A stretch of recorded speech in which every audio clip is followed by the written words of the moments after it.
Everything you were taught about the origins of economics is probably wrong. You've heard the story. A farmer has wheat. A blacksmith has tools. They meet in some ancient clearing, haggle a bit, and swap goods. Barter, the foundation of all trade. It's a neat little story. Adam Smith told it. Your textbook repeated it. There's just one problem. It almost certainly never happened. This is the tale that economists have been telling for over 200 years.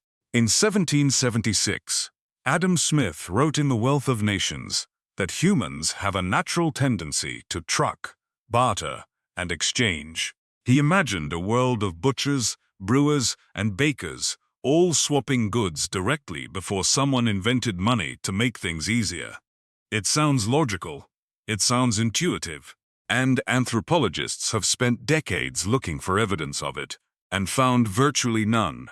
The Cambridge anthropologist Caroline Humphrey put it bluntly: no example of a barter economy, pure and simple, has ever been described, let alone the emergence from it of money. Not one. Across hundreds of studied societies, from the Arctic to the Amazon, from the Australian outback to the Pacific Islands, no one has found a society that relied on direct barter as its primary system of exchange. So if prehistoric humans weren't bartering, what were they actually doing? The answer is something far more interesting. They were giving gifts. But not the kind you're thinking of. Forget birthday presents and holiday generosity. This was a system of strategic social debt that made modern Wall Street look simple by comparison. Anthropologist Marcel Mauss described it in his landmark 1925 work, The Gift. In these so-called gift economies, every act of giving created an obligation. You gave me meat from your hunt, now I owe you. Not a specific repayment, not right now, but something, sometime. And everyone in the community kept a running mental ledger. Here's what made it powerful. The person who gave the most didn't become the poorest, they became the most influential. Generosity wasn't weakness. It was a strategy for accumulating social power. If you could afford to give freely, it meant you were skilled, resourceful, and connected. And everyone who accepted your gifts, they were, in a very real sense, in your debt. Think about that for a moment. Your credit card, that little piece of plastic in your wallet, is actually closer to how prehistoric humans managed exchange than physical cash ever was. Those early economies ran on trust, memory, and social obligation. I owe you. You owe her. She owes them. A web of invisible debts holding the whole community together.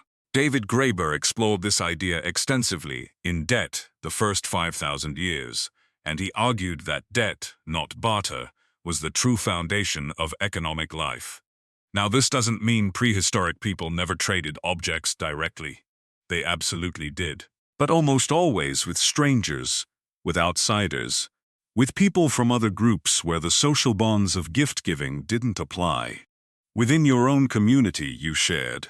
With the unknown, you negotiated. Two entirely different systems for two entirely different social contexts.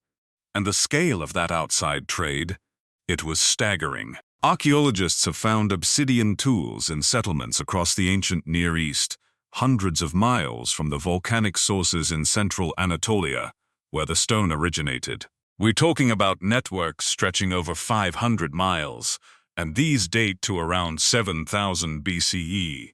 That's thousands of years before the invention of writing, thousands of years before the first cities. Somebody was moving valuable materials across enormous distances, through mountains and across rivers, using trade networks we can barely trace today. How did they manage it without money, without contracts, without written records? Through relationships, through trust built over generations, through the accumulated social capital of gift exchanges that bound distant communities together. A traveler arriving with a gift of obsidian wasn't just delivering a rock. They were reinforcing a connection that might be decades or even centuries old. Perhaps no culture demonstrated the power of gift economics more dramatically than the indigenous peoples of the Pacific Northwest. Their potlatch ceremonies were events where chiefs and leaders would gather, not to hoard wealth, but to give it away. And not just to give it away, but sometimes to outright destroy it. Blankets burned, valuable oils poured into the sea. Copper shields, objects of enormous worth, broken and thrown into the water. To European colonizers, this looked like madness. They actually banned potlatch ceremonies in Canada in 1884, calling them wasteful and unproductive. But they had completely misunderstood what they were seeing. A chief who could afford to destroy wealth was demonstrating something profound, that their power and their community's prosperity were so great, they could afford the loss. The destruction wasn't waste.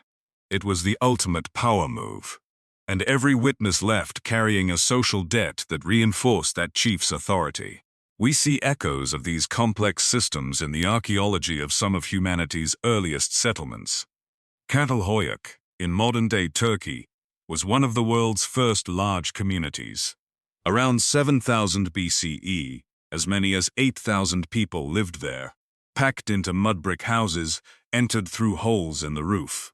They produced specialized goods, textiles, obsidian tools, pottery, and clearly engaged in trade.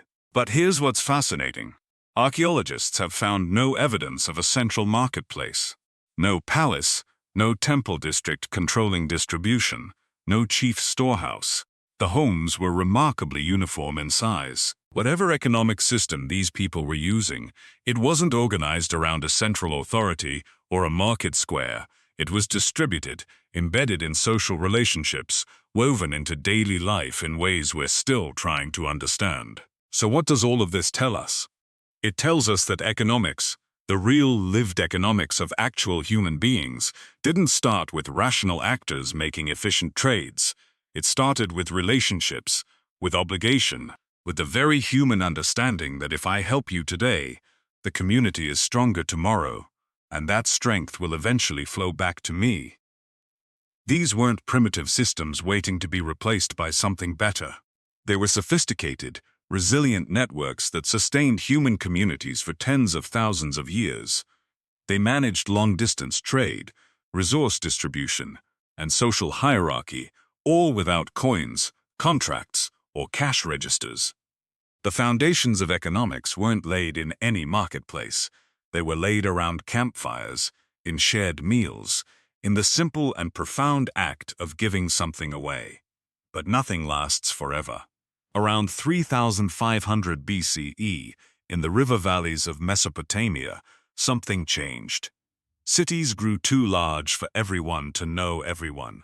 Social memory wasn't enough anymore.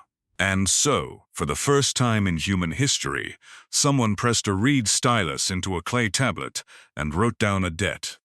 That's where our story goes next, to the invention of writing itself, born not from poetry or prayer, but from the simple need to record who owed what to whom. Economics didn't just witness the birth of civilization, it demanded it.